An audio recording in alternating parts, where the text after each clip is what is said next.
طرف اداره فدرال بهشون اجازه میدن این امتحان رو بگیرن، اجازه میدن کلاس برای این امتحانات بذارن.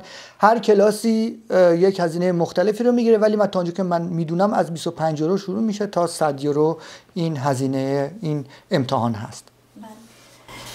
اگر یک خانواده، نه یک شخص، یک خانواده بخوان اقامت آلمان رو داشته باشن، اون به چه صورت؟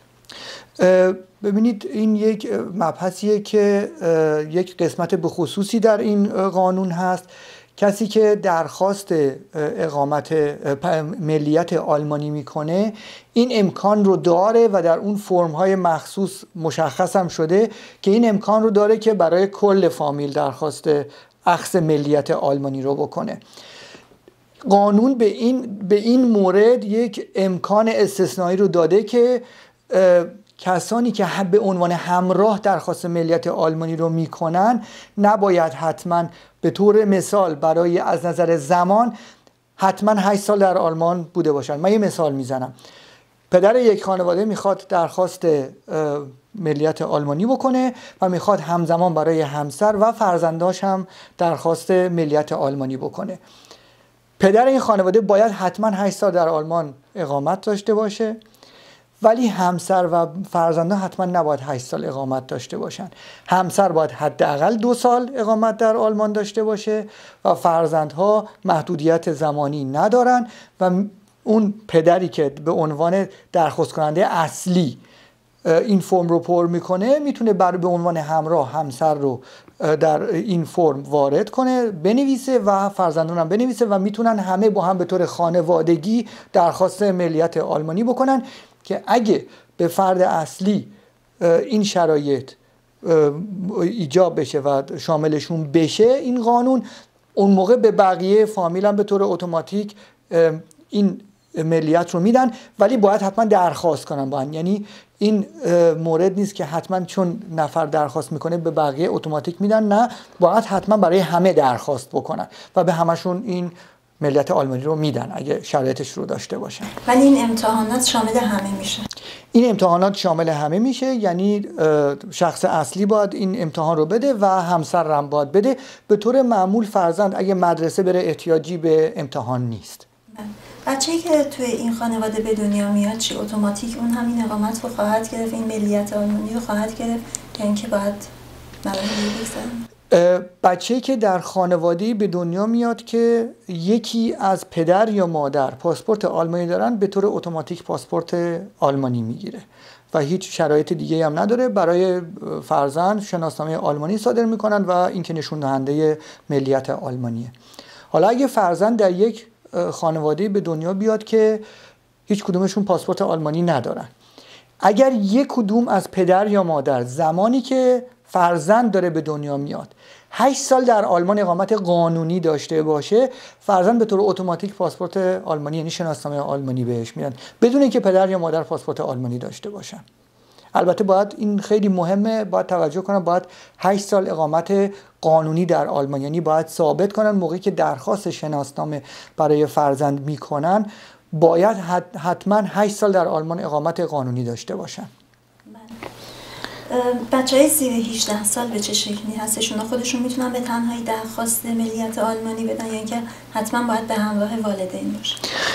برای فرزندان زیر 18 سال، اشخاص زیر 18 سال یه قانون مخصوصی وجود داره و در این قانون به این صورت هست که تا 16 سالگی فقط به همراه یکی از والدین بالای 18 سال میتونن درخواست بکنن.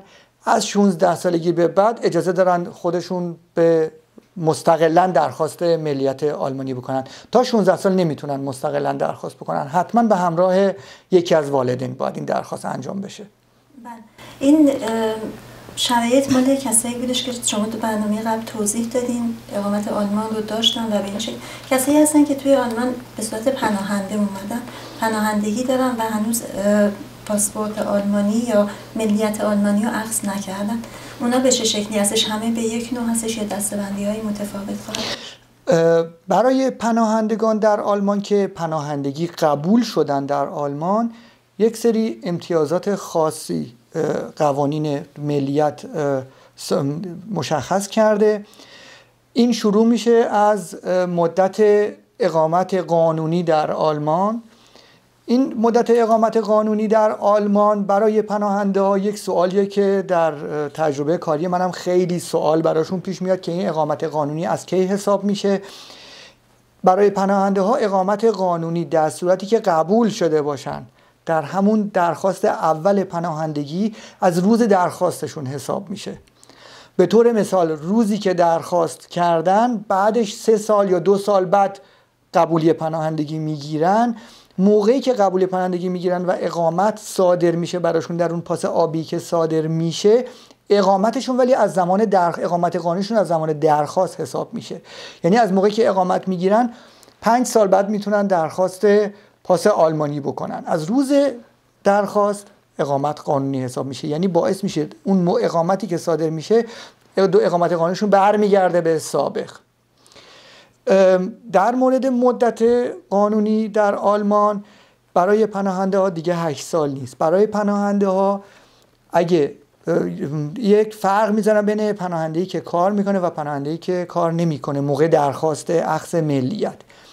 اگه کار داشته باشن و امتحان 300 سال 310 سال قبول شده باشن و مدرک B1 هم داشته باشن، B1 داشته باشن، بعد از 6 سال میتونن درخواست ملیت آلمانی کنن. یعنی زمان 8 سال کوتاه میشه براشون، برای کسایی که پاس پناهندگی دارن، و تبدیل به 6 سال میشه.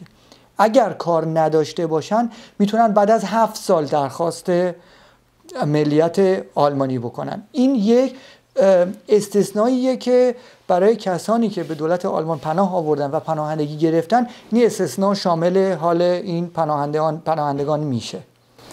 به نوع پناهندگی که قبول شدن، نوع اقامتی که قبول شدن از طریق پناهندگی فرق نمیکنه، همه یکسان هستن به این شکل، اینکه اونم فرق داره. برای کسانی که پناهندگی طبق ماده 16 یا ماده 60 بند 1 قبول شدن و پاس آبی گرفتن، این پاس آبی برای تفاوت گذاشتن بین دو نوع پناهندگی خیلی خوبه، چون خیلی ها ممکن دقیق ندونن که طبق چه ماده قبول شدن.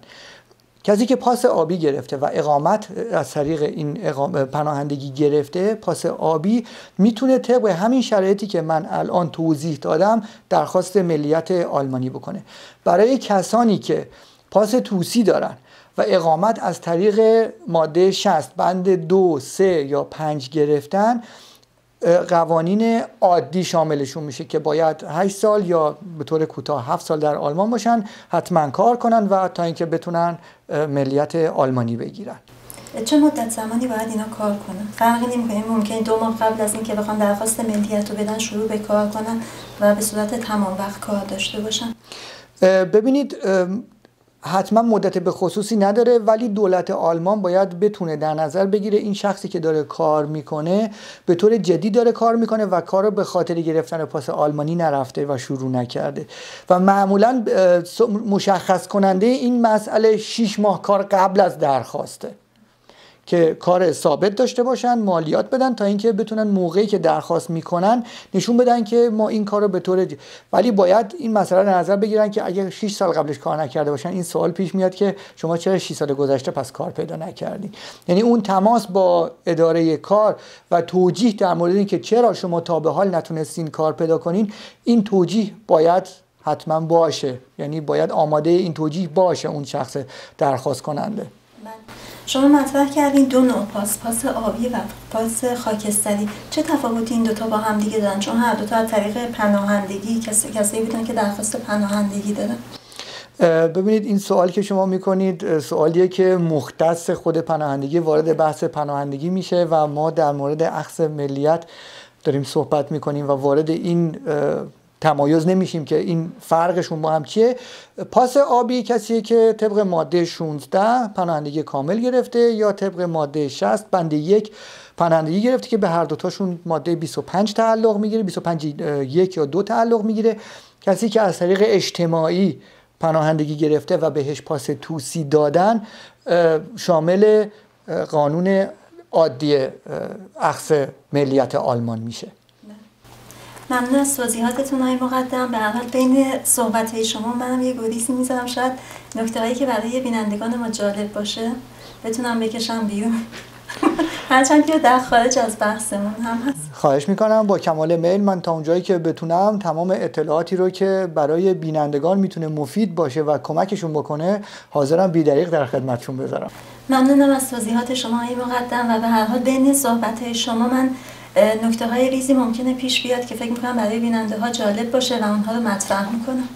خواهش میکنم، با کمال میل. من هر اطلاعاتی رو که بتونم در خدمت بینندگان عزیز بذارم و براشون مفید باشم بی‌دریغ در خدمتشون میذارم، اطلاعاتو بهشون میدم و حالا اگه به موضوع برنامه‌م نخوره هیچ موردی نیست، من کاملا آمادم که بهشون اطلاعاتو بدم. خواهش میکنم. ممنون از اینکه وقتتون در اختیار ما و بینندگان. خواهش میکنم، با کمال میل. بینندگان عزیز، با این برنامه مبحث اقامت اصل و اخذ ملیت آلمانی خاتمه پیدا میکنه.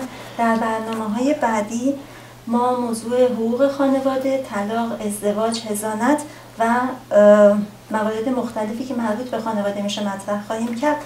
برنامه دانستنی‌های حقوقی از طریق ایمیل و تلفن پاسخگوی سوالات شما عزیزان خواهد بود. وقت همه شما عزیزان بخیر.